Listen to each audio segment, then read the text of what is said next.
11장에서 이제 대답하기 때문에 뒤로 미루도록 하겠습니다.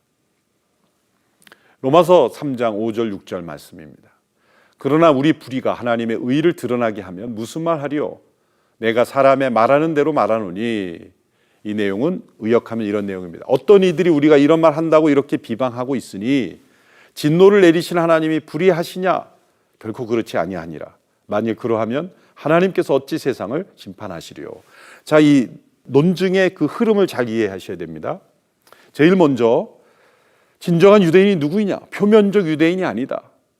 율법을 행하고 할례를 행하고 그렇게 하나님께 주신 약속의 그 방향을 믿지 못하고 이해하지 못하고 그 육체적인 표면적인 유대인이 진짜 유대인이라고 믿었던 잘못된 신앙, 그것이 아니다. 참 유대인은 마음의 할례이다. 그 믿는 사람들이 소수였음에도 불구하고 그것은 가치 있는 것이다. 그렇다면 이제 또 유대인들은 이렇게 공격한다는 거죠. 어떤 이들도 유대인이죠. 우리가 이런 말을 한다고 비방하니 공격하고 있다는 거죠. 5절이 바로 그 공격입니다. 우리의 불의에도 불구하고 우리가 믿지 않음에도 불구하고 하나님의 의가 드러나게 한다면 왜 하나님은 진노를 내리시는가라는 거죠. 이러한 논중에서 더 확장돼서 나오는 그런 주장들이 이런 내용입니다. 가룟 유다가 예수님을 배반했다. 예수님이 누군가에 의해서 배반되셔야만 했다면 가룟 유다는 왜 처벌을 받아야 되는가? 그가 하나님께 구원에 쓰임받은 사람 아닌가? 이런 논증과 비슷한 거죠.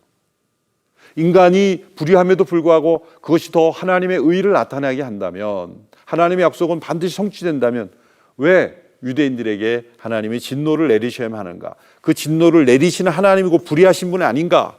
이렇게 공격하는 이들이 있었다는 거죠. 참 복잡한 내용이죠. 유대인들의 자의식이 이렇게 견고하게 뿌리내려져 있다는 것을 바울은 너무나 잘 알았다는 거죠. 어떤 면에서는 이 어떤 이들이 우리가 이런 말 한다고 이렇게 비방하니 실제로 비방하는 이들이 있을 수도 있고 사도 바울이 상상 속에서 이런 공격이 반드시 유대인으로부터 올 것이다 라고 상상했을 수도 있다고 저는 생각을 합니다. 결코 그렇지 아니하다라는 것으로 논증을 합니다. 자, 이런 질문으로 다시 정리해 보겠습니다. 로마 3장 5절에 나타난 유대인들의 공격은 이런 질문입니다. 하나님의 약속을 믿지 않는 이 인간의 불의함이 하나님의 의와 신실하심을 더욱 드러낸다면, 왜 더욱 드러냅니까?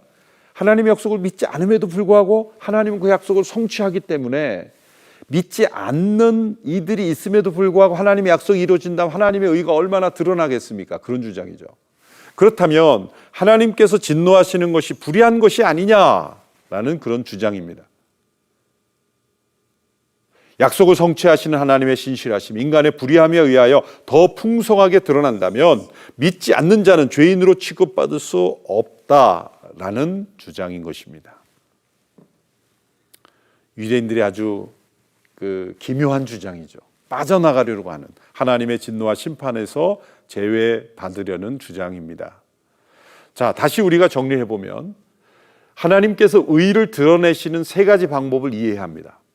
첫 번째, 불의한 자에게 진노하시고 벌하실 때 이것은 당연한 하나님의 의죠. 마땅히 받아야 될 죄 가운데 있는 이들에게 하나님이 진노하시고 하나님의 의가 나타납니다. 두 번째, 이것을 가지고 논중한 거죠.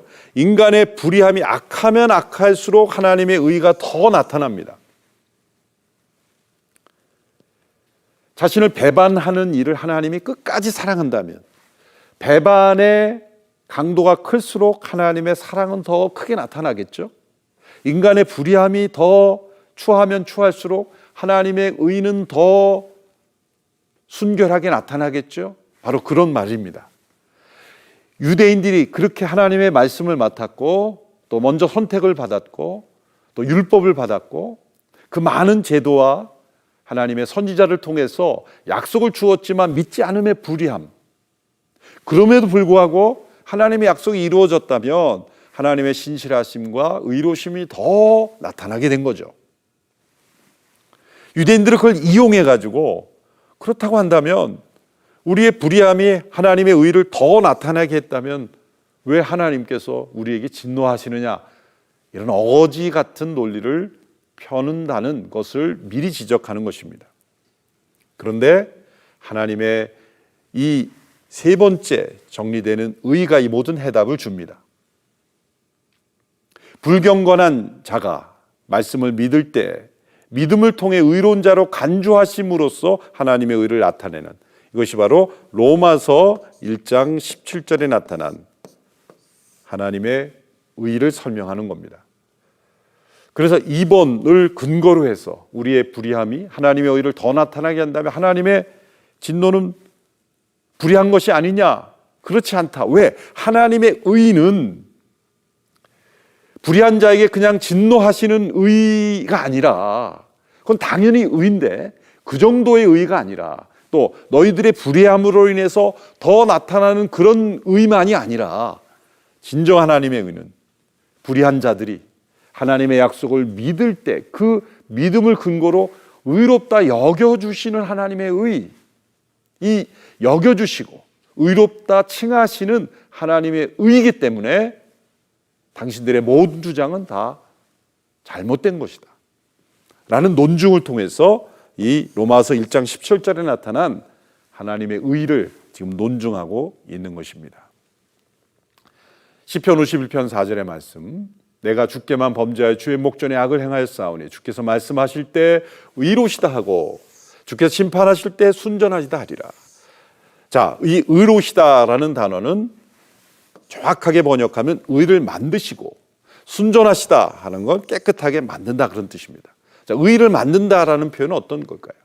하나님께서 지금 다윗이 범죄했을 때 하나님께서 의로운 말씀을 하실 때 내가 단지 인정하고 하나님의 진노를 받는 것으로의 의가 아니라 내가 마땅히 심판받아 마땅한 이해를 하나님이 긍휼히 여기시고 그리고 나를 의롭다 여기시려는 하나님의 의를 발견한 거예요. 그래서 하나님은 의로우십니다 그럴 때 의를 만드시고, 이거는 무슨 의미입니까? 하나님의 의. 로마서 1장 17절에서 말씀하고 있는 하나님의 의를 이미 다윗이 성령 안에서 범죄한 이후에 회개할 때 그 용서 너머에, 아니 용서 그 이면에 있었던 하나님의 의를 고백한 고백이라는 거죠. 주께서 말씀하실 때 의로우시다, 나에게 의를 만들어서 나를 더럽혀 주셨다라고 고백하는 것입니다. 마틴 루터가 이렇게 정리할 수 있습니다. 하나님께서는 그의 말씀을 옳다고 인정하는 믿음을 의로 인정하시며, 이렇게 말씀을 믿음으로 인정하는 것은 그분의 선물이기에 바로 이 선물 때문에 우리를 의로운 자로 인정하신다.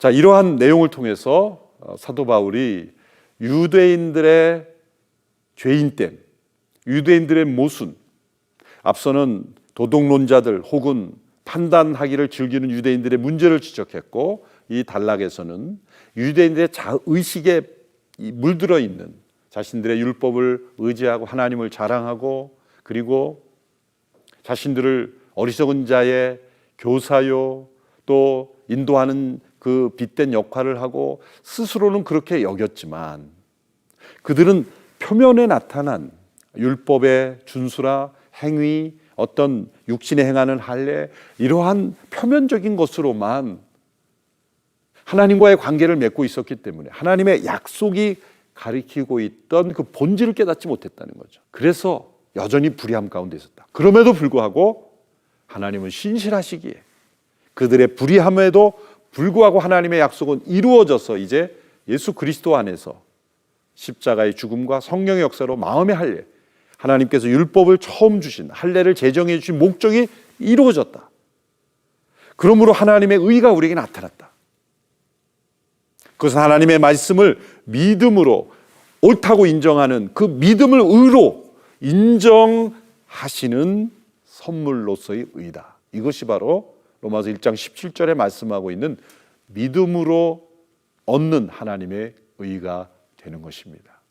그러므로 하나님께서 구약에 말씀하신 모든 내용도 우리가 행위로 지킴으로 의롭게 된다는 의도로 주신 것이 아니라 그 말씀 속에도 이미 하나님께서 진노하실 수밖에 없고 또 인간의 불의함에 대하여 하나님이 심판하신다는 것을 인정하는 이들에게 그 말씀을 옳다 여기는 자를 의로 여기시는 믿음으로 얻는 하나님의 의를 구약에 이미 말씀하였고 그것이 이루어졌다. 그 이루어진 일은 십자가의 죽음과 성령의 역사라는 것을 논증하고 있습니다. 이제 다음 시간에 계속해서 전 인류가 하나님의 심판 아래 죄 가운데 있다는 것을 논증하는 내용을 살펴보겠습니다.